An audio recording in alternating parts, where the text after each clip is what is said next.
Hey guys, welcome back to Ripestories. In this video, a trespassing Karen tells me she is a sovereign citizen and thus she owns my farm property. She insisted that I must give it to her, and I honestly have no idea what to do. Let's dive right into the video. And the first one starts like this. So I left my girlfriend's apartment to pick up my nephew who was staying for the night and to pick up some food. Coming back as I'm driving in, I make a wrong turn because it's a new place, so I took the long way to her unit. I'm definitely driving a bit slower than usual, traffic because everything is still new to me, plus there are a bunch of speed bumps and my car is lower. A cop followed me as soon as I turned in. Once I parked, I texted my girlfriend that a cop was following me. I get our stuff when he cuts the spotlight on me and turns on his lights. By this time, we are already out of the car. He walks up to me and asks me what I'm doing. In general, my philosophy is to say very little to police when I'm approached in an official capacity. I've had some run-ins before and my nephew has priors. I responded matter-of-factly, "Nothing really. You?" I thought it was a friendly conversation. That's my normal response to anyone asking me that question. He tells me that he is the one that asks the questions and not me. Okay, I'm also the one that does not answer questions, so if we want to go that route, fine. He asked me why I went the wrong way and why I was driving so slow. I just say that I don't agree with the premise and that neither one of those things are crimes. He says, "What are you, a sovereign citizen? Give me your ID." By this time, he's been shining his flashlight inside my car, looking for something. My girlfriend is out front and due to his lights, two sets of neighbors are also out front. I state that again, I did not commit a crime, and since this is not a stop and ID state, I don't have to ID myself. And by the way, correct me if I'm wrong, I thought that in the US, police can never force you to show any sort of ID unless they have reasonable proof that you are a criminal or have committed some kind of crime or something. I might be wrong here though. Anyway, I was not pulled over, I was approached after I was already parked. He says he got a call that someone who fit my description and matched my car was driving around the parking lot looking inside a cars and there was a recent car theft in that lot. He literally started following me the second I pulled in, which was 2 minutes ago, so I know that is BS. My girlfriend speaks up to say something and I tell her I've got this. He then turns to my nephew and demands ID from him as well. I tell him that he is a minor and I don't give him permission to speak to him. I say that let's not act like he did not run my plates so we both know that he knows who I am and unless I'm being detained, I'm leaving. I walk inside and make sure they both follow me and nothing else happens. Well, my girlfriend is really upset that I would speak to the police in that manner, especially considering that they've had some minor crime recently. I was never rude though, I just don't want to answer a bunch of questions, and she is also highly embarrassed that I would do this in front of her neighbors. Do what? I'm not the one that turned the discussion sideways, and I'm not the one that started lying. Also, we are black while my girlfriend and her apartment complex is all white. That also may have something to do with how I've experienced police encounters versus how she has. Edit, they've had a couple of car break-ins and one home break-in within the past 2 months or so, and they put a cop on site for nights like this. My girlfriend insists it is just for security, and it's the same as having to check in at the front in a gated community. Lots of people have apparently been questioned, and all you have to do is tell them where you're going and then give them your ID. Although I'm glad they are being proactive, I still feel like I did not sign up for all of that. And yeah guys, I'm curious, how would you have handled that situation, especially if you're from the US? If you encounter police and they just ask to see your ID, even though you have done nothing wrong, would you give/show your ID? Or would you act like OP in the story? Let me know what you think. And by the way, have you ever seen these videos on YouTube where people seemingly get randomly stopped by police and then the police is like asking for ID, asking what their name is and so on, and they just refuse to answer questions? I gotta say, those videos are really entertaining, at least for an outsider. Anyway, comment number 1 on Reddit said, "NTA, talking to you because someone who fits your description was reported? Sure, fine." Responding to "How are you today?" with "I will ask the questions" says power-hungry cop. Comment number 2, you are the a-hole. You were weirdly driving around an apartment block that had a history of crime and you were questioned. Simply telling the cop like a normal person that "my girlfriend just moved in and I don't know my way around" would have most likely seen a normal response. The cop let you go even with your sovereign citizen type garbage spiel. It is complete BS to pull the profiling card. You stated that he was following you. Chances are he did not even see that you were black. Even if he did, so what? You're not exempt from questioning because other cops have done racist things. You acted like an annoying teenager. The cop did not escalate the situation and was simply asking you why you were acting the way you were. You were not doing anything wrong before he spoke to you, so simply telling him what you were doing would not have incriminated you. How hard would it have been to just answer the damn question? Acting the way you did would only piss the cop off more than just simply acting like an adult. You mentioned in your edit that the cop does it to plenty of people, presumably not all black. So you were not being profiled. If you're so paranoid about being unjustly attacked by a cop, then don't try to piss them off by being a smartass. I seriously cannot believe how ridiculous these comments are on your post. You were not a victim of a hate crime. Everyone gets questioned by police at some point, including white people. Your girlfriend is not the a-hole for being annoyed at you for acting like a child. The cop is not the a-hole for questioning you and plenty of other people. You are simply the a-hole. And yeah guys, let me know what you think about this in the comments. I'm not exactly sure that I would agree with that last comment. Anyway, now let's move on to the title story, which is titled "Sovereign Citizen Karen Demands I Give Her My Farm Property." And by the way, if you enjoy these stories, please don't forget to like the video and subscribe to the channel, because that would help me tremendously in fighting back against the algorithm that seemingly favors AI channels over real voice readers nowadays. Thank you for fighting the good fight with me. So anyway, I bought a farm property that was basically run down and built it back up to being a fantastic place. Some people might wonder why I did that, and a lot of it has to do with the history of this property. So I met my best friend in college and he told me about the farm that his grandfather and then father ran. I even visited it once on a holiday where I went back with him instead of staying at school because I didn't really have a family to go back to. I was a ward of the state and in group homes, so it was actually really lucky that I did well enough to get a scholarship and meet him. He was studying business as his major with a minor in agriculture. I was basically lost and decided to take one of those agriculture courses just to see what things were like. Between my education and visiting his farm, I was thinking that working on a farm could be a good future for me. We stayed in touch even after he graduated. He was 2 years ahead of me, and the day I found out he died was one of the hardest, and it took me a long time to get over it all. Years later, I wanted to see that farm again, and that was when I found out his father was in really bad shape, and he asked me if I wanted to take care of the farm instead and make the family proud by keeping it running. I agreed and dove right in. I know that was a bit of a tangent, but I want everyone reading to understand why this property was important to me and why I did not give up when I found out more about this crazy lady that lived nearby. It took me a couple of years to really build the farm back up to something that I could be proud of. I was getting some great crops and had some chickens too.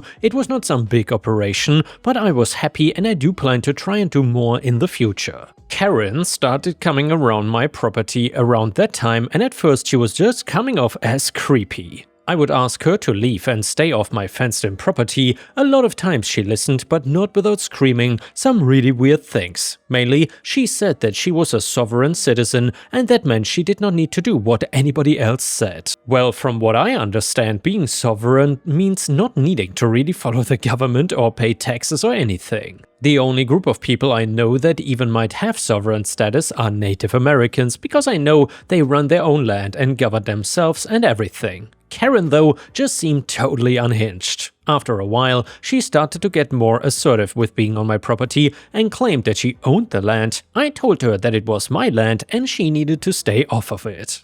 All it did was make her go off every single time about her status and that this land was part of her territory as a sovereign citizen. I might not totally know what that means, but I did know that I owned the land and that she was not one of the previous owners either. The land had been in my friend's family for at least a couple hundred years. I had the crazy idea that if I just tried to sit down with Karen and show her the papers proving I owned the property, that she would just give up or something.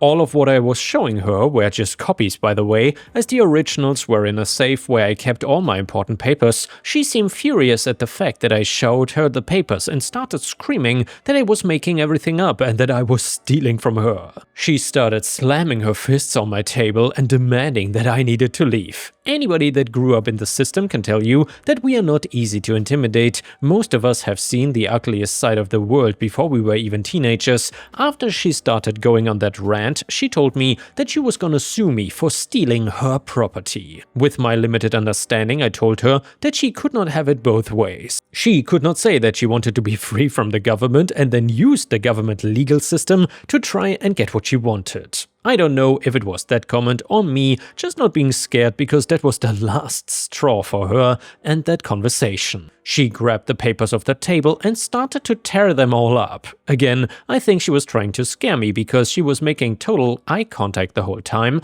and even was using her teeth to rip a paper at one point. I remained totally cool and did not give her any type of reaction that she wanted. When she finished, she told me that now the papers were gone and I did not have any of my fake proof anymore. That she was going to make the court give her the land and everything in it. I calmly told her how those were only copies and she would never get her hands on the originals. Plus, the records were in computer systems as well, so even if she did, it would not matter. I also told her that she needed to leave my house because she was no longer welcome, and I don't give second warnings before calling the police. I was relieved that she left without any kind of major confrontation. She might be entitled or nuts, but I tend to still have a hard time in my mind getting physical with a woman. Well, she came back though, and she always seemed to sneak onto my farm when I was not around to catch her doing so. What she was doing on my property I can really only describe as odd. Sometimes I would catch her on the property and she was not doing anything aside from aimlessly wandering around, taking close looks at some crops or the side of my house. I only knew about that because of the cameras. Cameras that she always seemed to be able to find and destroy. At one point, I just stopped buying them and wasting money. The other big thing she would do was leave notes on my door. All of which talked about how the land I was on belonged to her sovereign state. The same garbage she was trying to tell me before, but putting it on my door to try and make it more official. The worst thing she ever tried to do was shimmy open my door and get into the farmhouse. I guess she assumed she could get some kind of squatter's rights if she managed to get through the door, instead of it being breaking and entering. I was not just letting all of this happen, by the way. I was in contact with a lawyer trying to help me get a letter sent to her saying that she needed to leave me alone.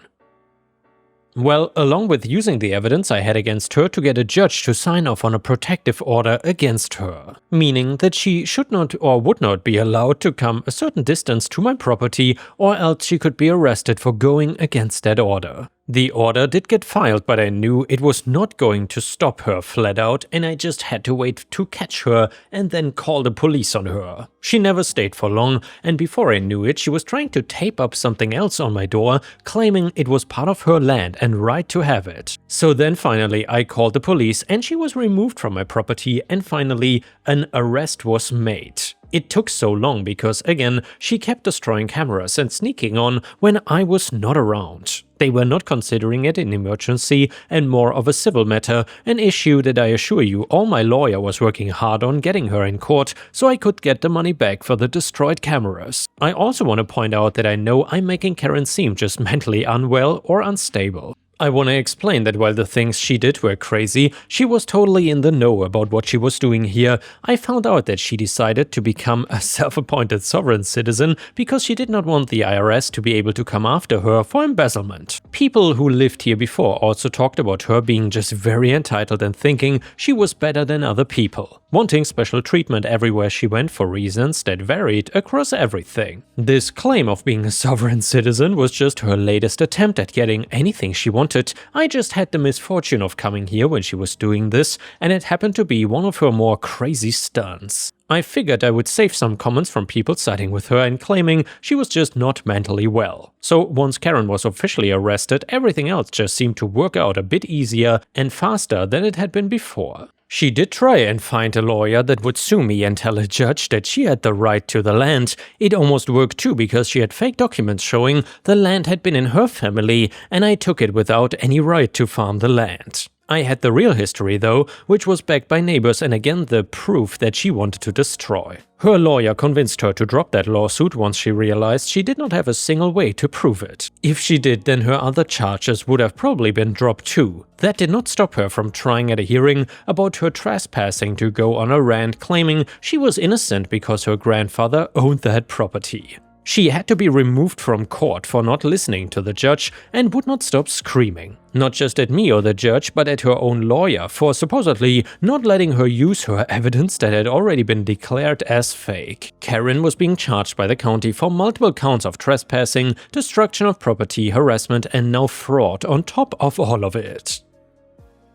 Since she was trying to use those fake papers she had in an attempt to gain the land, it seemed fairly easy since she was not denying doing any of those things, instead of going for the route of claiming she was in the right the entire time to do them. Once again going on about how she is a sovereign citizen and that meant the land was under her jurisdiction, so the sale did not count. Additionally, that meant that any sentence a judge gave her should not count since she insisted she was under her own government jurisdiction and laws. Not even one of her arguments made any sense and for sure did not help her prove that she was right to a judge. She was forced to pay me retribution for the broken items and the protective order I had against her was changed. Originally, it was just for 90 days, but after everything, they were able to extend that indefinitely. It also increased the distance she had to be away from me and the farm, with explanation that since she is a repeat offender, she will end up in prison if she attempts to go against that order. Some bone in her must have common sense because so far she has not tried to come near my property again at all, and I've also heard other people telling me that she had finally given up on the whole sovereign citizen front when she learned that it would not stop the IRS from coming after her and it did not stop the protection order from being in effect either. I guess she didn't realize that it was not recognized as something people could do, at least in this country. She was also getting a lot of backlash from people who were calling her crazy and asking her things like the name of the country she was starting and what her flag would look like. She did not like the negativity around it, but even when she gave up the act, it did not stop and people were teaching her that if she played a stupid game, she was going to be treated badly. The good news for me was this entire thing drew people towards my farm as they were interested in what I was growing and wanting to know my story. Hearing that I was best friends with the man meant to run the farm, they started treating me a bit like family. I might have aged out of the system a long time ago, but people around here understood that I was kind of alone and wanted to make sure I never spent a holiday like that. A small town kind of community can do a lot and it really helped boost my business. I have money now that I plan to throw right back into my farm, maybe getting a barn with some cows or even start keeping bees and harvesting fresh honey. I know that now I feel like I'm in a place I belong to for the first time, and I'm glad that Karen could not scare me away from that and now is living a hated life because of her entitlement. By the way, I don't have any plans to let the protection order go bad as long as she's still living around here. I also have no plans of leaving, and I would be happy if I spent the rest of my life making this farm bigger and better every single day. And yeah guys, if you would have been in the same situation as OP, would you have acted quicker than him? Because I felt like OP was waiting for a really long time, even though Karen harassed him for so long. It was kind of surprising that he waited this long. Anyway, the next one is an Am I the A-hole story and it is titled Am I the A-hole for confronting murder tourists who keep driving by my house after my son was killed by police? I never thought I would be writing one of these posts, but after everything that's happened, I need some outside perspective. So the last few months have been the darkest of my life and this situation is just adding insult to injury. 6 months ago, my son was killed during an encounter with police. I'm not going to get into all the details. It's still making its way through the legal system and frankly, it is too painful to recount everything. What matters for this post is what's been happening since. After the incident, several news outlets ran stories about it. They included photos of our house and even published our address. I've contacted them repeatedly to take this information down, but once something is out there, it is out there. My lawyer is working on it, but the damage is done, and since then we've had what I call murder tourists constantly driving by our house. Some slow down to take pictures. Others park across the street and just stare. It feels like living in a fishbowl during the worst time of my life. I cannot grieve in peace.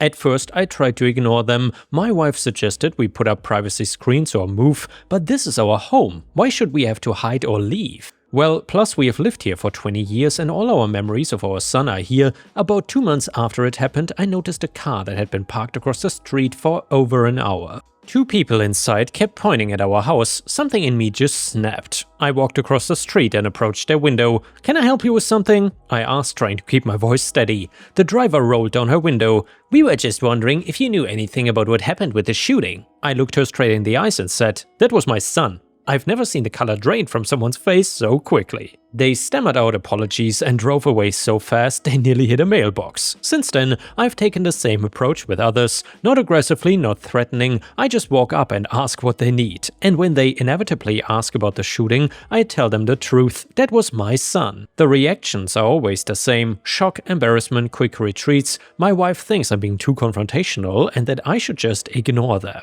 She worries someone might react badly or that I'm just reopening the wound every time. My brother says I'm handling it exactly right, making these people face the reality of their morbid curiosity. The situation reached a new level last weekend. My friend and her husband were visiting, the first time we've had guests over since it happened. They are among the few people who don't treat us like we are made of glass now. So we were sitting in the carport having some drinks and reminiscing about good times with my son when a golf cart with two middle-aged women slowly drove by. They circled around, staring at us the whole time, and then pulled up right to where we were sitting. "Can you tell us anything about the shooting?" one of them asked, like she was asking for directions to the nearest gas station. Before he could even stand up, my friend jumped to her feet. She marched over to them like a mama bear protecting her cubs. I tried to stop her, but she was already in their faces. "Are you serious right now?" she demanded. "Are you actually stopping at someone's house to just ask them about their tragedy like it is a tourist attraction?" One of the women had the audacity to reply, "We just wanted to know what happened." My friend got even closer and said, "Well, you don't need to know, do you? This is not a reality show. This is someone's life, someone's loss. Get out of here now before I call the cops to report you for harassment." They scurried away, but not before saying that they meant no harm and that everyone in the neighborhood is talking about it. After they left, my friend was still shaking with anger, but I felt strangely relieved. It was the first time that someone else had stood up for us against these people. When I told my wife about it later though, she worried that confronting these tourists might make things even worse. "What if they post online about the angry family and it brings more attention?" she asked. My brother, on the other hand, suggested we put up a sign with information about grief support resources and a reminder that real people live here. "Make them feel uncomfortable about what they are doing," he said. And to be honest, I am torn. On one hand, I don't want to hide away and let these people treat our tragedy like entertainment. On the other hand, I'm exhausted from the constant invasion of privacy and I worry that confronting them is keeping the wound fresh. Yesterday, another car stopped, an older couple. I walked over and did my usual routine. They apologized profusely and left, but then 20 minutes later, they returned with a bouquet of flowers and a card expressing condolences. They said they had not realized who lived here and felt terrible about intruding on our grief. It was the first human reaction we have gotten, and it made me wonder if some of these people might just be misguided rather than malicious. But then again, why would anyone think it's appropriate to gawk at the sight of someone's tragedy? So anyway, am I the a-hole for confronting these murder tourists instead of just ignoring them or taking other measures like moving or putting up barriers? Should I stop walking up to these strangers and telling them that was my son? Or am I justified in making them face the reality of what they are doing? And yeah guys, let me know in the comments what you think about this. Do you feel that OP was the a-hole here? I would say these murder tourists are absolutely despicable and OP should have been much harsher with them. Absolutely insane behavior on the side of these Karens. Either way, comment number 1, not the a-hole. I'm actually crying reading this. The audacity of people to intrude on your grief is beyond comprehension. You're not being confrontational, you're simply stating a truth that they need to hear. Sending you strength and peace. Comment number 2, not the a-hole. The fact that you can maintain composure while saying, "That was my son," shows incredible strength. These people need to be confronted with the reality of their actions. Also, I do like your brother's idea about the sign, though it might save you some emotional energy. Comment number 3, you're the a-hole. Honestly, look, I get you are grieving and that's awful, but you're actively seeking out confrontations with strangers. Walking up to random cars and making people uncomfortable is not healthy for you or them. These people might be insensitive, but they're just driving on a public street. Your friend screaming at old ladies in a golf cart? Way over the top. Just put up a fence, get some privacy screens, or talk to the neighborhood association instead of this passive-aggressive "that was my son" routine. Grief is not an excuse to make everyone around you uncomfortable. My cousin lost her kid too, and she did not turn into the neighborhood confrontation patrol.